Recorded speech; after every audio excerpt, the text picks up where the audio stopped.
voudrais juste faire une petite précision en débutant. C'est que mon sujet d'intérêt de recherche, c'est vraiment comprendre le processus d'évaluation du risque suicidaire vécu par les infirmières en santé mentale. Donc, c'est certain que dans un cadre d'un doctorat, il y a 2 volets à la recension des écrits. Donc, moi, c'est une partie de ma recension des écrits que je vais vous présenter aujourd'hui. Mais c'est certain que moi, je m'intéresse au vécu des infirmières en santé mentale face à cette problématique-là. Vous entendez pas bien? Excusez. Testo? Ça va-tu? C'est va? Bon. Vous avez quand même compris c'était quoi mon intervention. Donc, je vais commencer tout de suite. Je ne sais pas si... C'est certain que j'ai aucun conflit à déclarer. Les objectifs de la présentation, ça va être d'identifier puis expliquer les résultats probants à l'égard du phénomène du risque suicidaire chez les 12 ans et moins. On va comparer la prévalence des idées puis des comportements suicidaires des 12 ans et moins, exposer et analyser les facteurs de risque et les facteurs de protection. On va établir les actions à poser à court terme lorsqu'on identifie un risque suicidaire chez les enfants. Le plan de la présentation, je ne vous le lirai pas, mais vous pouvez, quand vous aurez le PowerPoint, vous serez en mesure, mais je vais commencer tout de suite avec la problématique du risque. En fait, faut aussi que je revienne un petit peu en arrière pour vous expliquer pourquoi qu'on a décidé... Je parle pas assez fort? Excusez-moi. Je vais m'avancer, puis je vais parler plus fort. Ce que je voulais vous dire, c'est qu'on a changé un peu le titre de la présentation, parce qu'au début, je ne sais pas si vous avez vu la publicité, mais c'était le suicide chez les enfants, une réalité, quelque chose comme ça, mais c'est important de dire que c'est le risque suicidaire. Pourquoi c'est important de dire que c'est le risque suicidaire? Vous voyez, au Canada, on parle de 34 suicides chez les 10 à 14 ans en 2012, des suicides complétés. Puis au Québec, on parle de 5 enfants qui se sont suicidés en 2013, ça, c'est selon les données provisoires de l'INSPQ, puis il y en a 3 en 2014 au Québec. Donc, c'est certain que ce n'est pas le suicide complété en tant que tel qui est préoccupant, mais c'est plus les idées et les comportements suicidaires chez ces enfants-là. En Europe, on parle qu'il y a aussi, selon l'Institut national de la santé, de la recherche médicale, entre 30 et 40 enfants de 5 à 15 ans par année qui se sont suicidés. C'est certain qu'au cours de ma présentation, vous allez voir, je vais vous dire qu'il y a une sous-estimation aussi du phénomène, puis ça va être intéressant de voir un peu pourquoi il y a une sous-estimation de ce phénomène-là. On parle aussi qu'au Canada, on dirait que ce serait la 4e cause de mort chez les enfants entre 10 à 14 ans, selon le Centre de prévention du suicide de Calgary. Il est important, quand on parle de cette problématique-là, de vous entretenir sur les limites des études qui ont été recensées. Premièrement, vous comprendrez qu'il n'y a pas beaucoup d'études sur le sujet. Les études qu'on trouve sont souvent des études rétrospectives, des études de dossier, et puis sur un petit nombre de cas. Puis c'est pour ça que c'est très localisé comme information. Donc, il faut tenir compte de ces facteurs-là. Il y a aussi l'ambiguïté de la classification des statistiques au sujet du suicide chez les 12 ans et moins. Souvent, on va parler des 0-18, on va parler des 15-18, on va parler des... on regarde rarement des strates d'âge rapprochées, ce qui serait, à mon avis, profitable pour expliquer les caractéristiques et tout ça. Il y a aussi la complexité de déterminer l'intention derrière le geste chez les 12 ans et moins. C'est difficile, comme je vous expliquais, vu que les études, c'est souvent des études de dossier, c'est difficile d'aller voir l'intention en arrière du geste, puisqu'on va voir aussi qu'il y a des accidents, des fois, qui pourraient être interprétés comme un geste et vice-versa. Mais c'est dur parce que souvent, dans les dossiers, c'est pas inscrit l'intention en arrière du geste. Donc, il faut tenir compte de ça. Puis souvent, il faut aussi tenir compte du fait que c'est les parents qui peuvent rapporter les incidents, les accidents. Fait que c'est certain que si, parce qu'on va pouvoir le voir aussi que dans notre société, la croyance que les enfants ne peuvent se donner la mort à cause de plein de facteurs que je vais vous expliquer au cours de la présentation, mais si on a cette croyance-là, c'est certain que quand on va aller raconter l'incident qui est arrivé au centre hospitalier, bien, on n'aura pas tendance à ce moment-là de raconter ces choses-là ou de peut-être mentionner que ça pourrait être ça. On parle d'accident, tu sais, il est tombé en avant d'un auto, en marche ou des choses comme ça. Fait que ça aussi, c'est à considérer dans les limites des études. On dit aussi que c'est difficile de penser qu'un enfant pourrait vouloir mourir à cause du concept de la mort, que tantôt je vais vous détailler plus particulièrement les étapes, mais dans le fond, les auteurs s'entendent pour dire que peu importe si le concept de la mort est acquéri ou pas, par l'âge de 8 ans, un enfant a des idées de moyens auxquels il pourrait utiliser pour se donner la mort. Puis, pourquoi qu'on dit ça? C'est le chercheur Mishara a donné une entrevue en 2013 à ce sujet, puis il parlait que les médias, les comiques, je parle des comiques, les bandes dessinées des enfants, puis les cartoons, ces choses-là, souvent, Bugs Bunny, il disait dans cet article-là, tu as Bugs Bunny qui court après, puis devant les chemins de fer ou des choses comme ça, il se jette en bas d'une falaise. Fait que ces images-là, les enfants les auraient déjà intégrées par l'âge de 8 ans. La majorité des études sont effectuées auprès d'une population clinique aussi. C'est certain que ça aussi, ça a un facteur au niveau du nombre ou de la prévalence, parce que Dr. Breton disait dans une de ses études qui remonte à 1999, on voit juste les cas qui viennent consulter, en fait, à l'hôpital. On ne voit pas les cas qui ne viennent pas, puis il y en aurait genre 2 à 3 fois plus de cas qui ne consultent pas. C'est certain qu'ils vont venir consulter soit parce qu'ils ont des blessures physiques par le geste qu'ils ont posé ou parce que les parents étaient, ou l'entourage était très préoccupé, mais ce ne serait pas significatif du nombre d'enfants qui pourraient éprouver des idées ou des comportements suicidaires. Comme je vous disais tantôt, la généralisation est impossible souvent pour les recherches parce que, à cause du nombre, à cause que c'est localisé dans certaines régions. Il y a beaucoup d'études qu'on a trouvées, en fait 4-5 qui ont été faites en France depuis 2008 à maintenant, parce que il y avait eu des événements qui étaient arrivés justement. Fait que, de par ces études-là, ce que ça nous a permis, par contre, c'est à voir de faire ressortir, certaines caractéristiques qui sont propres aux enfants. Et je vais pouvoir vous les présenter aujourd'hui. Je vais quand même vous donner des indications sur la prévalence des idées et les tentatives. Aux États-Unis, on parle que 12 % des enfants âgés de 6 à 12 ans présentent des idées suicidaires. On dit aussi que 8 à 10 % de tous les Américains ont déjà fait une tentative de suicide dans leur enfance. Puis pour l'ensemble de la population, puis ça je dis adultes et enfants, on parle que il y aurait 100 à 200 tentatives pour un suicide complété. On ne le sait pas exactement pour les enfants, comme je vous disais tantôt, mais Dr. Breton s'était avancé en disant qu'il y en avait pas mal plus. On n'était pas capable de comptabiliser exactement, mais on peut voir aussi en clinique qu'il y en a beaucoup. Fait qu'on peut s'imaginer que ceux qu'on ne voit pas, ils peuvent être 2 fois plus nombreux et tout ça. On pourrait aussi dire que l'existence d'idées suicidaires chez les enfants prépubères est corrélée à un haut taux de risque de suicide à l'adolescence. C'est ça aussi l'importance de regarder ça puis de bien identifier les idées suicidaires parce que c'est pas tant à l'enfance qu'il y a un suicide complété ou un passage à l'acte, mais ça serait à l'adolescence. Quand on parle des 15, souvent on parle des 15, 19 ans, 18 ans, là, bien c'est ça qui est important, c'est d'être capable de les identifier avant. Ensuite de ça, dans une étude rétrospective de Stroder, on parle que les caractéristiques cliniques des tentatives de suicide chez l'enfant, on constate que les garçons meurent plus par suicide que les filles, indépendamment de leur âge. Les filles vont avoir des idées, vont faire des tentatives, mais les garçons, malheureusement, vont faire des suicides complétés. Il y avait des hypothèses en arrière de ça, ce serait selon les moyens choisis. Les garçons choisiraient des moyens plus létals. Qui ne pardonnent pas. Les filles, on remarquait que ça pouvait être des moyens, on va les voir tantôt aussi, les moyens, mais intoxication médicamenteuse. Les moyens, justement.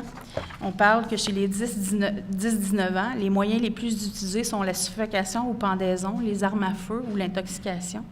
Ça, c'est une étude canadienne de Skinner et McFault. À ce moment-là, quand ils ont fait cette étude-là, ils ont aussi vu que, ça revient aux limites des études que je vous disais tantôt, ils ont vu qu'il y avait un jeu qui jouait beaucoup dans ce temps-là, de choking game.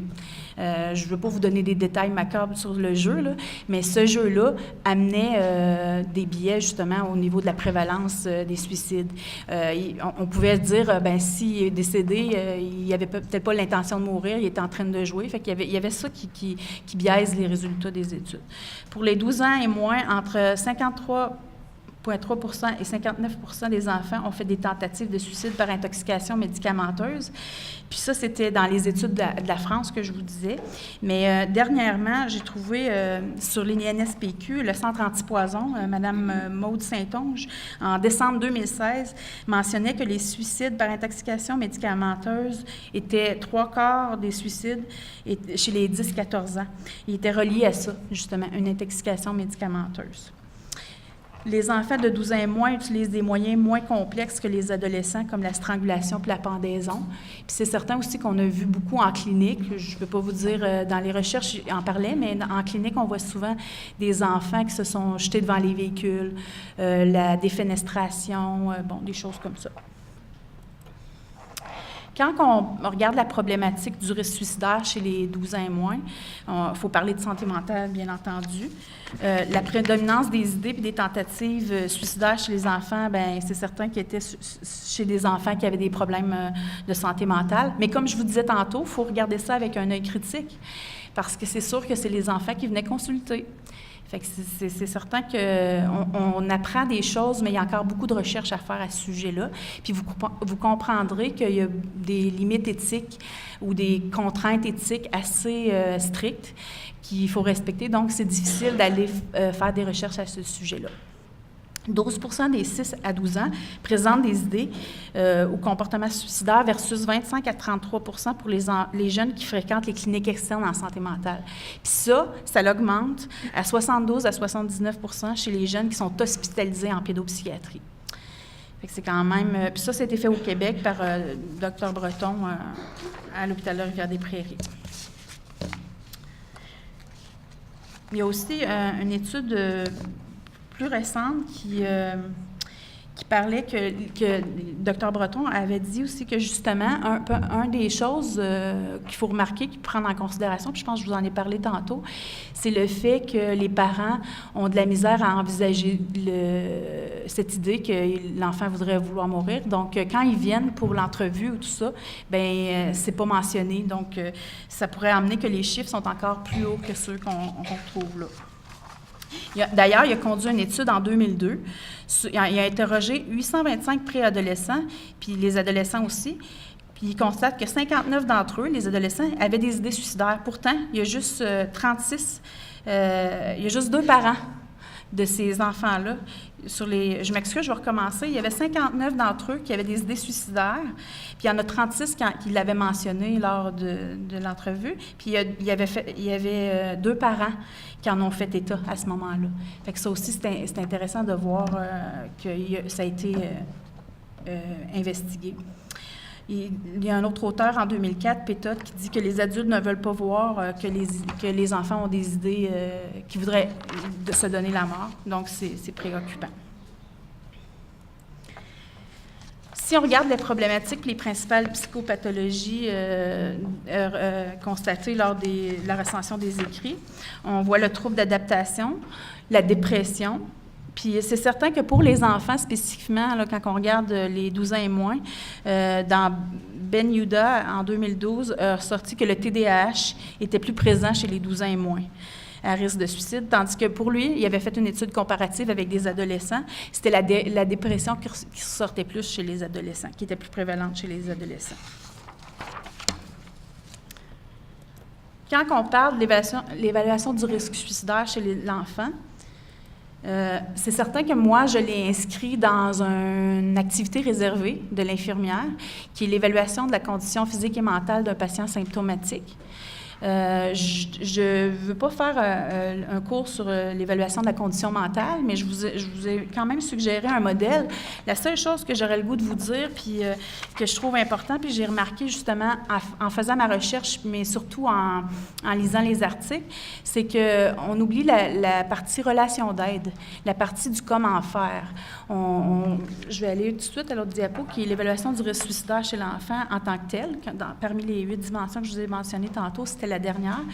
C'est structuré autour de l'évaluation des facteurs de risque, de protection, de dangerosité puis de l'urgence. Mais pour faire ça, avant de faire ça, puis juste poser des questions, c'est très important d'établir le contact, la relation d'aide. Puis on n'en parle pas assez. Avec les enfants, il faut utiliser des médiums différents, il faut utiliser le jeu, il faut s'intéresser au vécu de l'enfant. Il y a tout. Je trouve qu'on met beaucoup d'emphase sur les outils qui sont pourtant pas toujours validés.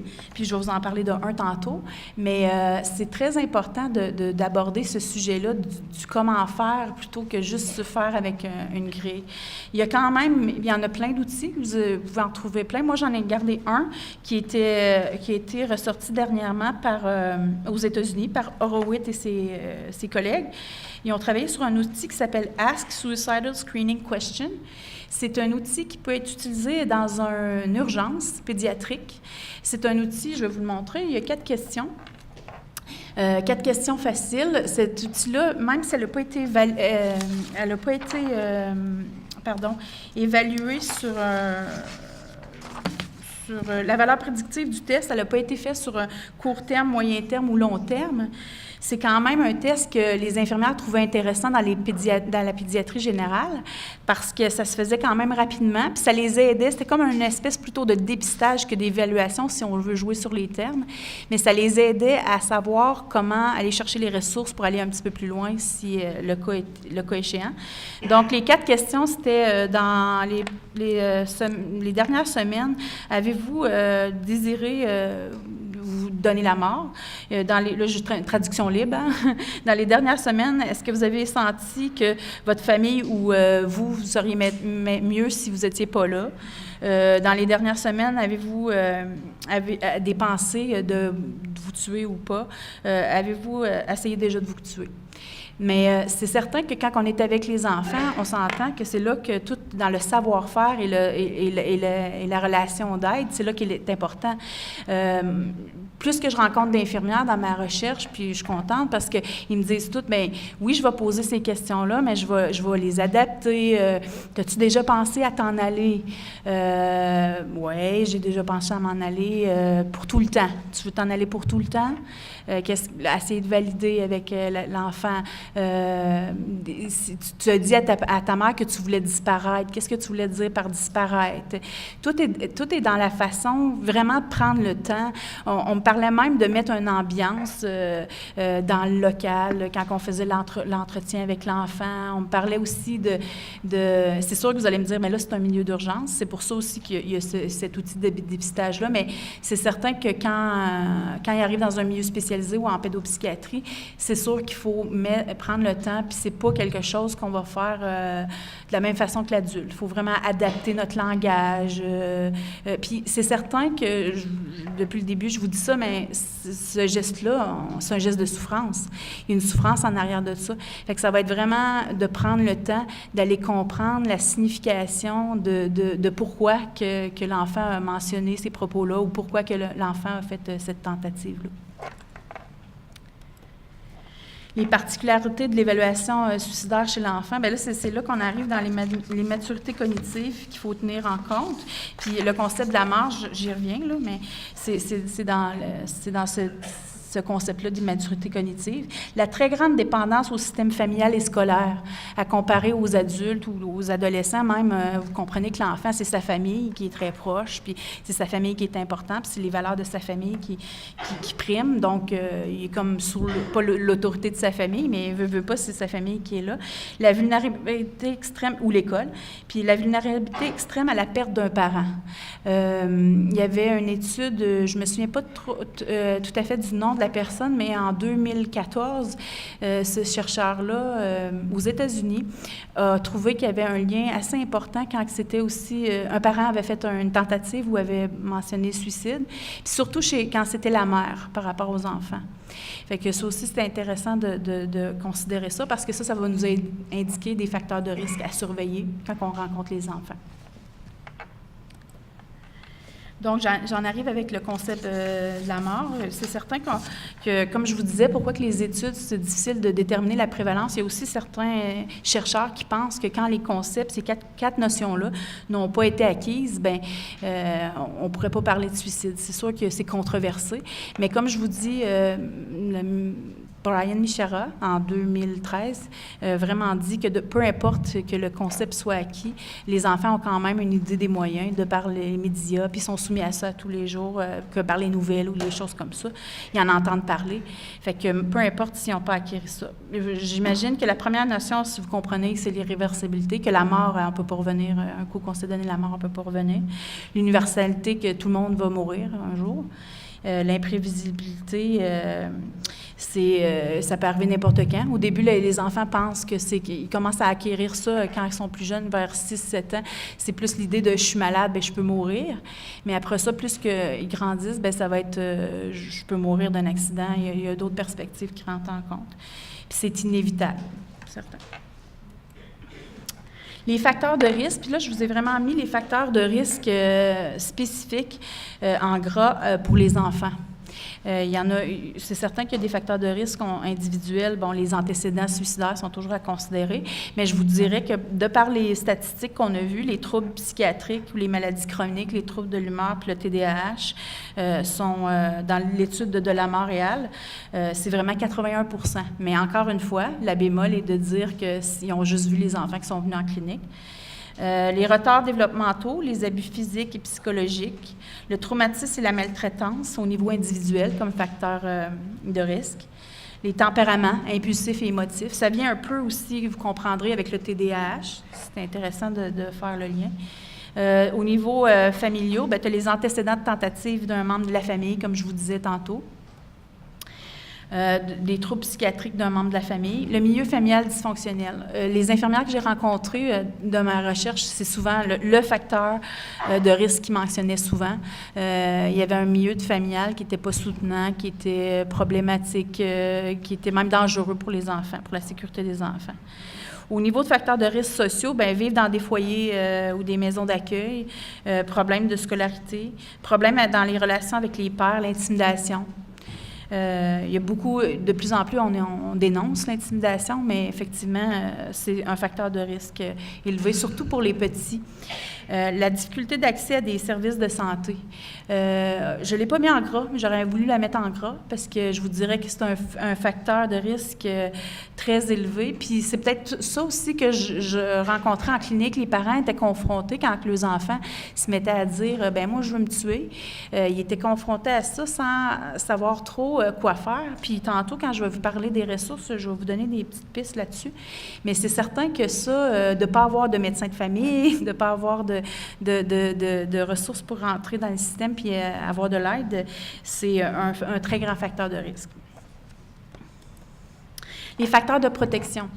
Les facteurs de protection, comme avoir une bonne estime de soi. Tu sais, quand un enfant est confiant, il se voit capable, il développe ses compétences, ses habiletés relationnelles et tout ça, c'est un facteur de protection. Les habiletés pour la résolution de problèmes. Tu sais, quand ils ont des petites chicanes, des conflits dans le cours d'école, est-ce qu'ils ont des habiletés pour être capables de faire face à ça ou ils n'en ont pas du tout? Ça, c'est à évaluer. Les stratégies d'adaptation adéquates. Parce qu'on s'entend que dire « je veux mourir », c'est peut-être pas une stratégie adéquate pour exprimer une détresse, une peur, une colère, tout ça. Fait que c'est important d'aller voir s'ils ont des stratégies d'adaptation adéquates. C'est certain que c'est l'inverse de l'autre pour le facteur de protection. C'est quand ta famille ou ton entourage... moi, j'aime beaucoup, beaucoup la pensée qui dit « ça prend un village pour élever un enfant ». C'est un peu ça. S'il y a un soutien, que ce soit au niveau scolaire ou tout ça, ça, c'est un facteur de protection. protection. Vivre dans une famille impliquée, présente. Tu sais, quand on voit les parents, c'est sûr que les parents à l'aréna, c'est peut-être pas toujours la référence, mais ils s'impliquent dans la vie de leurs enfants, ils s'intéressent à ce que l'enfant fait et tout ça. Bien, ça, c'est un autre facteur de protection. Sentiment d'appartenance au milieu scolaire. Je trouve ça super intéressant. Puis j'ai vu que justement dans des programmes de prévention au suicide au primaire, on mettait beaucoup le sentiment d'appartenance à l'école. On mettait des moyens comme les uniformes. C'est drôle parce que le directeur avait dit ben on vend ça nous autres pour tout le monde se ressemble, on est ensemble, puis il y a un uniforme. Fait qu'il a développé le sentiment d'appartenance. Puis j'aime ça aller à mon école, puis être bien dans son école, bien c'est important à cet âge-là. La différenciation entre les enfants et les adolescents, je trouvais ça important de vous mettre quelques aspects. C'est certain que c'est sous toute réserve, dans le sens que je ne dis pas qu'un adolescent ne fera pas un geste impulsif, mais je vous dis que la planification du geste au niveau de l'enfant est souvent plus impulsive que chez l'adolescent. L'adolescent peut avoir des choses planifiées. Puis je ne vous dis pas non plus que l'enfant n'aura pas un plan puis il n'aura pas pensé à ça avant, mais c'est souvent un geste plus impulsif. Le facteur précipitant, bien, c'est le conflit avec les parents, souvent. Son parent ne l'a pas compris, disputé, des choses comme ça, dépendamment de ce qui est arrivé. Puis il y a aussi mais par rapport aux adolescents, on sait que ça vient aussi avec les phases de développement puis les choses comme ça. Mais eux autres, ça va plus être des ruptures amoureuses, des conflits avec les pères. On peut voir ça comme ça. Les facteurs de risque importants, bien, je vous l'ai dit, c'est aussi avoir déjà fait une tentative antérieurement, mais on s'entend qu'avec les enfants qui sont en bas de âge, ils ont moins de chances d'en avoir fait une que quand tu es adolescent. Donc, le facteur de risque important que j'ai marqué, c'est vraiment avoir un parent ou quelqu'un dans l'entourage qui s'est suicidé. Ça, c'est important. Puis, je vous dirais que j'aimerais ça aussi aborder le fait de comment qu'on parle de ça souvent, de la mort, en fait. Ça aurait pu aussi aller avec le concept de la mort, mais souvent, on dit aux enfants, bien, il est parti, il est bien, il est soulagé. Fait qu'il faut faire aussi attention dans la façon qu'on donne les messages aux enfants par rapport à ça. Parce que lui, il peut peut-être penser que, bien, j'ai des troubles, bien, quand je vais me tuer, puis j'en aurai plus de troubles, je vais être mieux, je vais être plus serein, puis tout ça, soulagé. Donc, c'est important de faire attention à comment on en parle. À retenir pour les professionnels de la santé, bien, le risque suicidaire des enfants, c'est un problème préoccupant. Puis je dis bien le risque suicidaire, comme je vous ai dit au début, c'est plus un risque. C'est pas à prendre avec le revers de la main. Souvent, on va dire aussi, en clinique, ça arrive souvent que je voyais du monde, il veut de l'attention. Bien, même s'il veut de l'attention, c'est là qu'il faut y en donner de l'attention. C'est très important. Il faut aller écouter. Qu'est-ce qu'il veut dire en dessous de ces mots-là? Il ne faut pas juste s'attarder aux mots, mais c'est très important de prendre le temps de donner de l'attention à ce moment-là. Comme je vous ai montré tantôt, il y a les données épidémiologiques, même si on peut les critiquer puis les regarder avec un œil critique, bien, il faut aussi surtout prendre en considération qu'ils nous apprennent certaines choses. Puis comme je vous ai dit qu'il n'y a pas beaucoup de recherches sur cette strate d'âge-là, sur ces enfants-là, bien, c'est important, ce qu'on connaît, de continuer peut-être les recherches face à ça puis d'utiliser ça. La prévention du suicide commence par la reconnaissance de la souffrance de l'enfant, de l'identification du comportement suicidaire, de l'évaluation des facteurs de risque et de protection par les intervenants. Mais c'est cet auteur-là aussi, Beau et Casal, qui dit vraiment que c'est la relation d'aide aussi qui est très importante. Puis, au départ, quand j'ai commencé mon projet de recherche, je voulais faire un formulaire. Je voulais faire un formulaire pour aider les infirmières à faire l'évaluation du risque suicidaire. Je vais peut-être en faire un après. Mais je pense que maintenant, c'est très important. Je devance peut-être un peu ma diapositive de tantôt, mais c'est très important de regarder tout l'ensemble du processus, pas juste le comment faire l'évaluation du risque suicidaire. Pour les parents, ce qui est important à retenir, c'est aussi le fait de dire, c'est sûr que quand tu es parent, puis ton enfant vient te voir avec ses beaux petits yeux bleus, puis dans mon cas, les petits cheveux blonds, puis il vient te voir, puis il te dit, ben je veux mourir, puis là, il pleure, puis il a toutes les larmes de son corps. C'est certain que le premier geste que tu as, t'es estomaqué, t'es dans l'urgence, l'adrénaline, mais c'est de prendre le temps d'essayer de comprendre qu'est-ce que tu veux me dire. Qu'est-ce que tu veux me dire? C'est important ce que tu as à me dire. Est-ce qu'on peut s'asseoir? Tiens, on va faire du dessin, on va colorier ensemble. Puis là, parle-moi de ta journée, parle-moi de qu'est-ce qui t'arrive cette semaine, qu'est-ce qui se produit, qu'est-ce qui se passe dans ta vie, tout ça.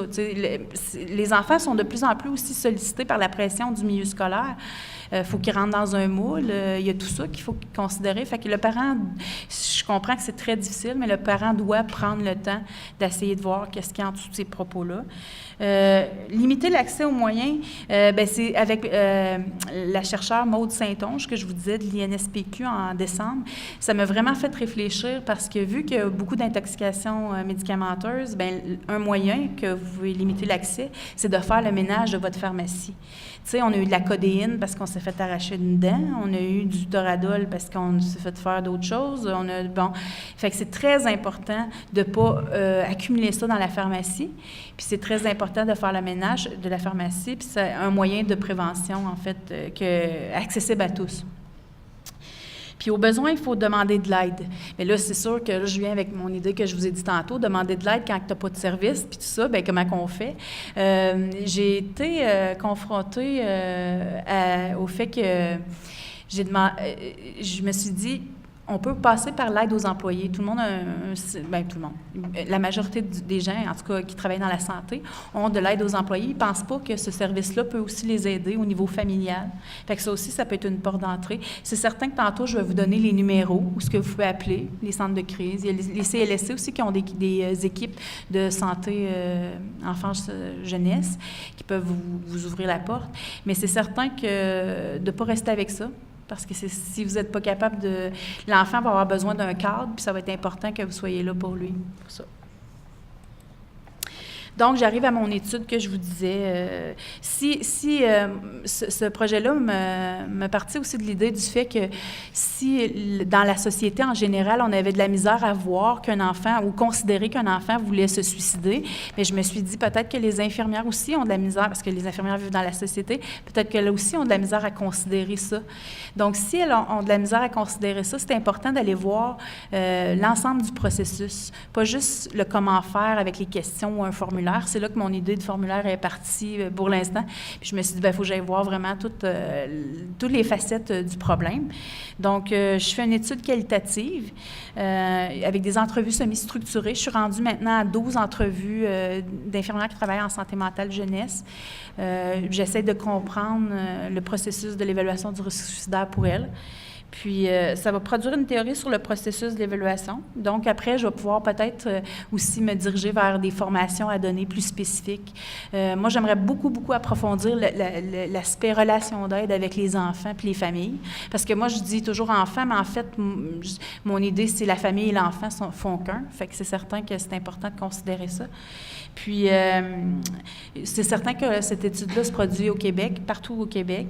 Puis, c'est important de connaître que le processus d'évaluation du risque suicidaire chez l'enfant va nous apporter d'autres informations cruciales en matière de prévention du suicide.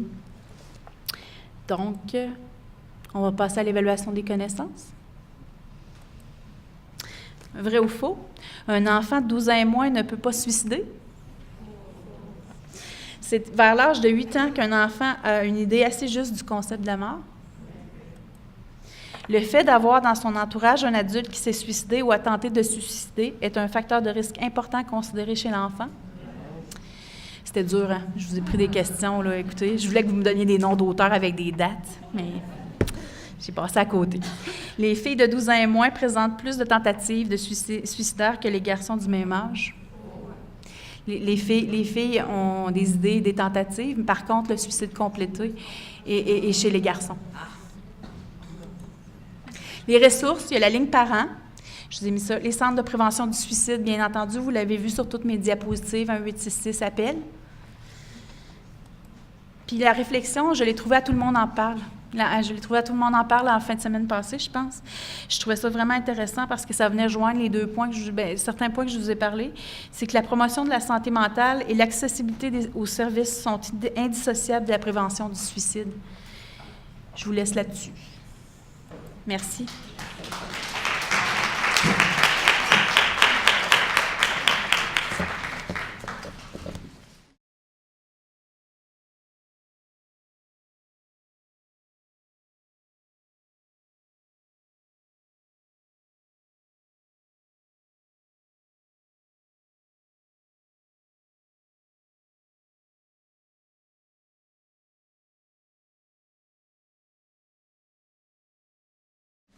Merci beaucoup. Avant de donner la parole à ceux qui sont dans la salle, je vais faire un tour pour les sites en visio, à savoir s'ils ont des questions. Et je vais commencer par le SUS Centre-Ouest. Avez-vous une question pour Madame Maltais? C'est pas parce qu'on les voit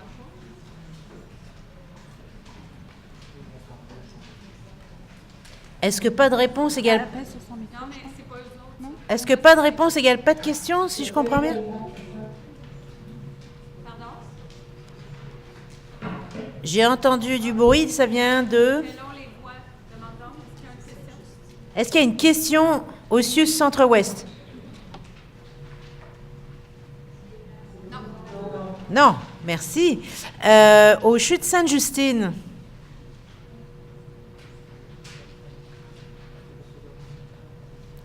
J'attends une réponse. Merci. Les sites du CHUM, je vais commencer par Hôtel Dieu. Non, pas de question. Ok, merci. Pavillon S, nouveau CHUM. Oh, pas de question, Nathalie. Ok, merci. Et à Saint-Luc?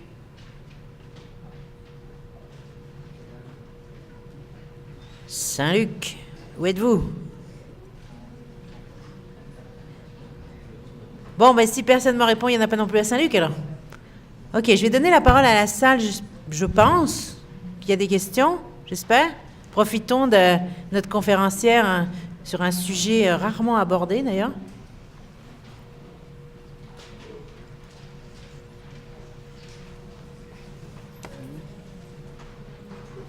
J'ai pas de question.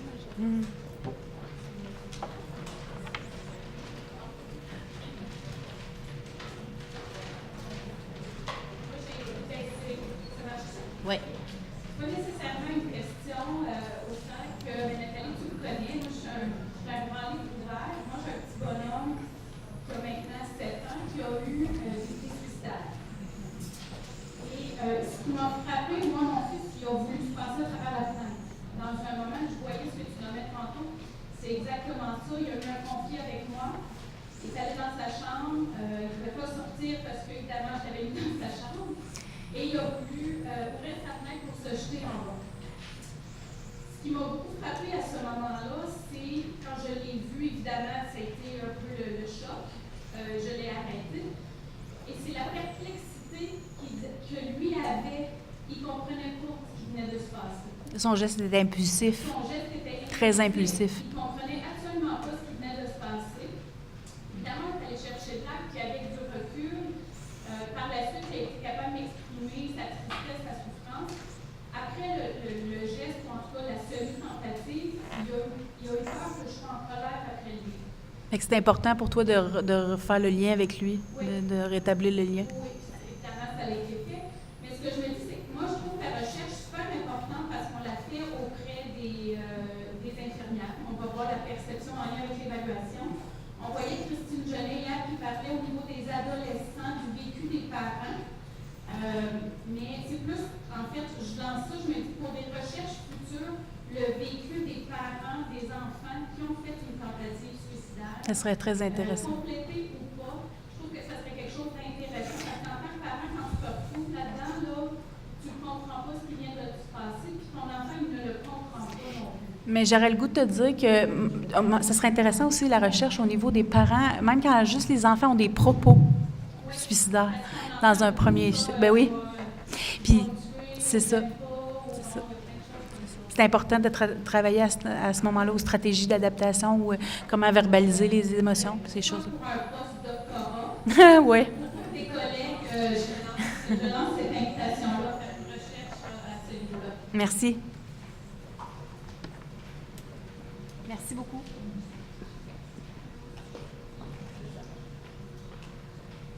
Pas d'autres questions? Vous ne profitez pas à 100% de notre conférencière? À 150% même. Y a-t-il une question aussi? Des questions là-bas? Oui. Oui. Oui. Oui, j'ai une question. Oui. Je me demande, pas juste pour la population enfant, mais ados, adultes aussi, s'il y a une place dans la préparation de l'éducation en général de toucher de le concept de suicide chez tous les êtres humains pour apprendre un peu dans les détails qu'est-ce qu'on veut dire par ça. Parce que je pense qu'il y a des gens qui, dès que cette idée rentre dans la tête, ils pensent qu'ils sont tout un coup dans une autre catégorie de monde. Je pense que tout le monde pense à ça à un certain niveau, mais sans aucun désir, aucun intérêt. Donc, je ne sais pas s'il y a une place pour l'éducation de ça. Mais je trouve ça intéressant, votre commentaire, parce que M. Taillefer, en fin de semaine, justement, en a abordé, qu'on a tendance à ne pas vouloir en parler. Est-ce qu'on peut... C'est certain que c'est un sujet, je dirais touché, excusez l'expression, mais c'est sûr qu'il faut y aller avec tact.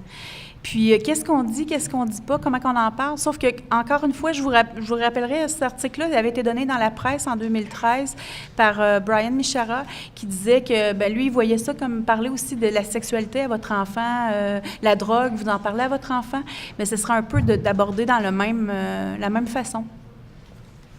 Je ne sais pas si je réponds à votre question, votre commentaire. Oui.